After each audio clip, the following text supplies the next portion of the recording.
What happens when a polite black teen helps an elderly man and ends up in handcuffs minutes later? The officer thought he was dealing with just another kid. But when he hears the boy's last name, everything flips, and you won't believe what happens next. Before we begin the story, write in the comments where you are watching us from. I was just trying to help. That's it. No big heroic act. Just me on a Saturday morning helping Miss Lorraine from down the block carry her groceries. She's 93, got one working hip, and more sass than a preacher's wife at Sunday brunch. Every time I help her, she calls me her little miracle, though I'm taller than her by 2 feet and wear size 12 sneakers. But that morning, something was off in the air. You ever feel that? Like trouble's checking your direction on Google Maps. Anyway, I'm walking back from her house with 2 boxes of candy she gave me. For being a gentleman, she said, and I see this old white man stumbling out of the pharmacy, tripping over his own cane like he's never used legs before. His walking stick hits the sidewalk and starts rolling toward the street. So naturally, I run forward and scoop it up before it ends up under someone's tires. "Here you go, sir," I say, polite as Sunday. The man looks surprised. Probably didn't expect someone like me to have manners. He takes the cane, mutters a "thank you," and I turn to leave, thinking that's the end of that. It wasn't. From the corner of my eye, I spot a patrol car pulling up way too fast. Tires screech a little, the kind of entrance that says, "I'm not here for coffee." Door swings open, and out steps a tall white cop with aviators, chewing gum like it owes him money. He locks eyes with me and storms over like he's late for a beating. "You! Stop right there!" Now I'm frozen. Not scared, yet just confused.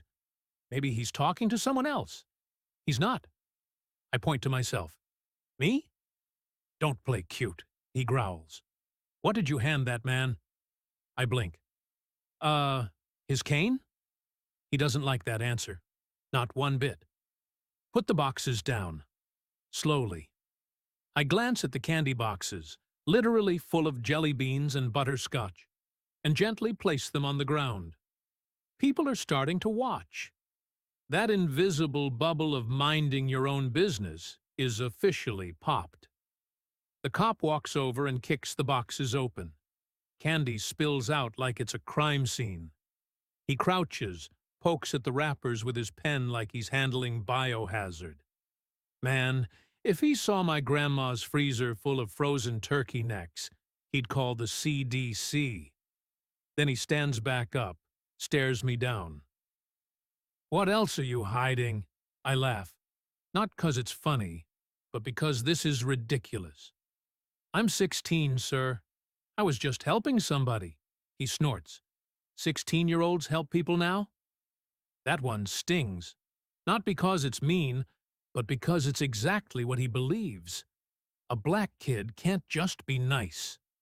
We gotta be hiding something, plotting, lying, stealing. That's the image they buy into, like it's on sale at the precinct.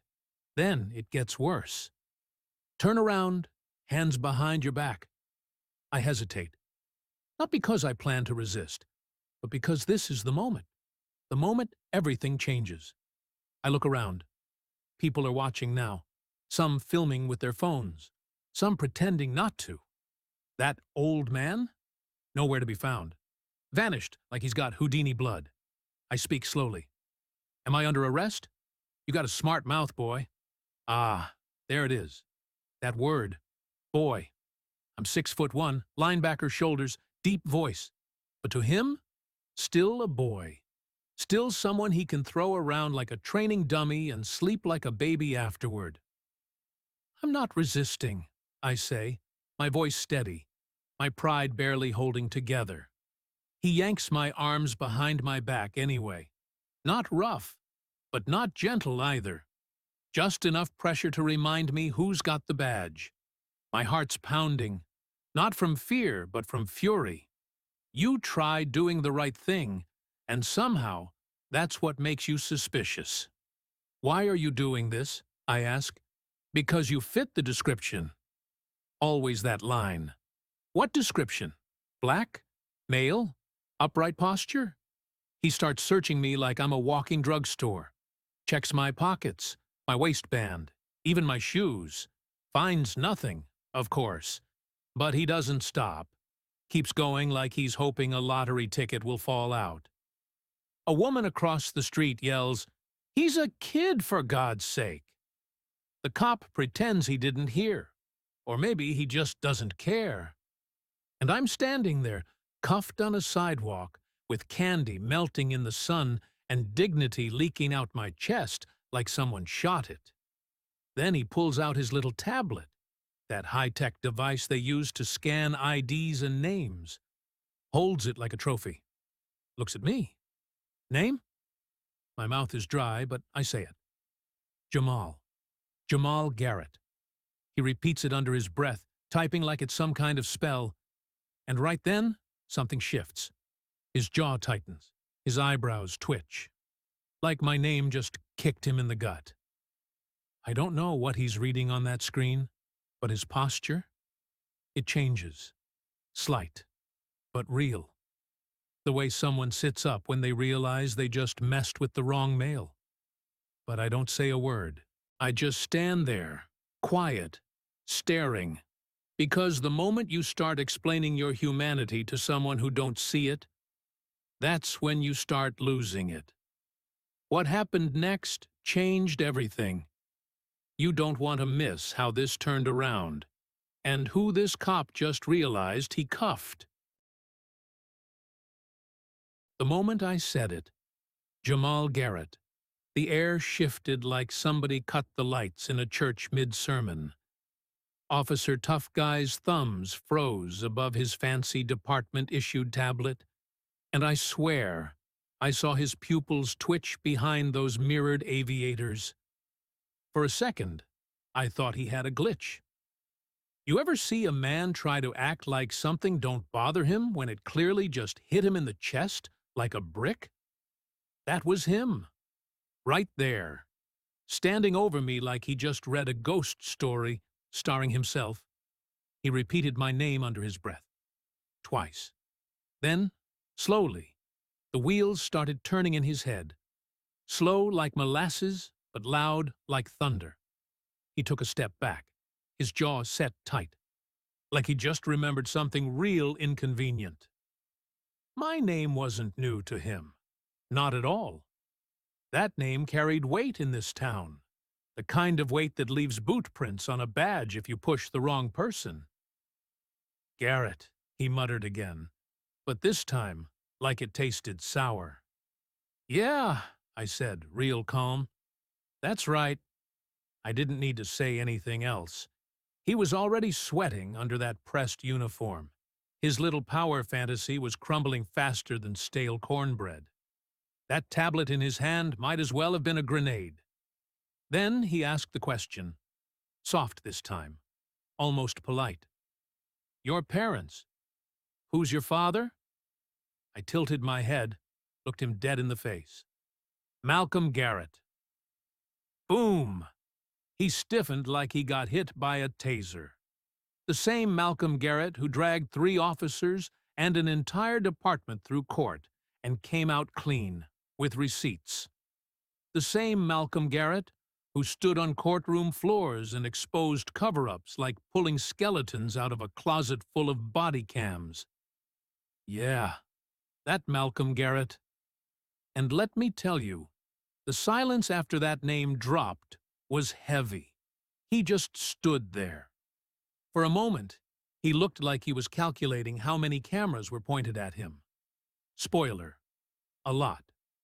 Then, trying to play it off, he stepped aside and unclipped the cuffs with that slow, guilty motion folks use when they realize they messed up on tape. Look, he said, voice lower now. I didn't know. I cut him off with a look. Not a word, just a look. Because what was he going to say?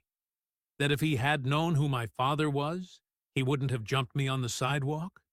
That my humanity depended on my last name? Sir, if you gotta scan my ID before you respect me, the problem ain't my name, it's your eyes.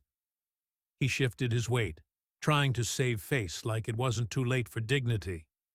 But let me tell you, the moment you handcuff a kid over jelly beans and politeness, your dignity's already halfway to the trash can. You know, I said slowly, you never even told me why you stopped me. He looked around, noticing for the first time that the audience had grown. Phones were still out. One woman was live streaming. A man in a suit was muttering something into his Bluetooth. "You fit the description," he said. But even he didn't believe it anymore. I smirked, not because anything was funny, but because sometimes, when life gives you nonsense, the only thing left to do is show teeth and pray they see the irony. "I get that a lot," I replied. "Is the description always young, black, and walking upright?" He didn't answer. Couldn't. His radio squawked just then, like divine intervention. He reached for it like it was a life jacket and turned away, muttering into the mic. I bent down and started picking up the spilled candy, piece by piece. The butterscotch had melted slightly. I brushed one off and popped it in my mouth. Still good. "Didn't think you'd be the one melting in the sun today," I said, mostly to myself. He didn't respond. Across the street, I saw someone approaching fast, familiar stride, heels clicking like judgment. My mother. Yep. Ms. Janet Garrett. Courtroom lioness. Justice with a clipboard. And zero patience for nonsense. She didn't yell. She didn't run. She just arrived, the way thunderstorms arrive, quiet at first, then rolling in with authority. The officer saw her and froze. "Good morning, officer," she asked, calm as a school principal before suspension day. Connors. Officer Connors." She nodded. "I understand you've detained my son, in public, on camera, without cause. Am I correct?" His mouth opened, then closed, like a goldfish trying to recite law code. I stepped beside her. "Mom, I'm good." He was just confused. She gave me that look only mothers can give. Half love, half boy. Don't cover for nobody. Then she turned back to Connors. "I'll need your badge number. Now." His hands fumbled. He gave it. She wrote it down in her notebook. A real one, not digital. Because paper don't crash, and memory don't fade when it's time for court. Then she looked at him dead in the eye. "You'll be hearing from us, and probably the department's legal affairs division." He nodded, face pale. His jaw muscles clenched like he was chewing on humility. My mom placed a hand on my shoulder and said, "Let's go." We walked away, candy box in one hand, dignity intact in the other. Behind us, the cop just stood there. No more questions, no more threats, just the quiet realization that sometimes the system gets seen. This is the turning point. Everything you've waited for, it's right here. Stick around to see how I turned the tables and what came next for Officer Connors. We didn't rush. See, when you walk away from a situation like that, cuffs off, candy in hand, dignity restored, you don't run. You stroll. You move like time is on your side now, and you make sure every camera still rolling catches it. That's exactly what Mom and I did. Side by side, calm as a Sunday sermon, while Officer Connors stood behind us, stewing in a pot of his own bad choices. But trust me, I was still boiling underneath. Not because I was angry. Anger? That part burned out somewhere around the second, "You fit the description." Number, what I felt now was deeper. Like watching someone try to slam a door, only to realize the room has glass walls. He tried to trap me in a moment, and now he was the one exposed. We got in the car, and for a minute it was quiet. Mom adjusted her seatbelt with surgical precision, like she was filing a case in her mind before the engine even started. "You okay?" she finally asked. "I'm fine." She didn't believe that. I didn't either. But saying it made it feel a little more real. "He didn't touch you too hard, did he?"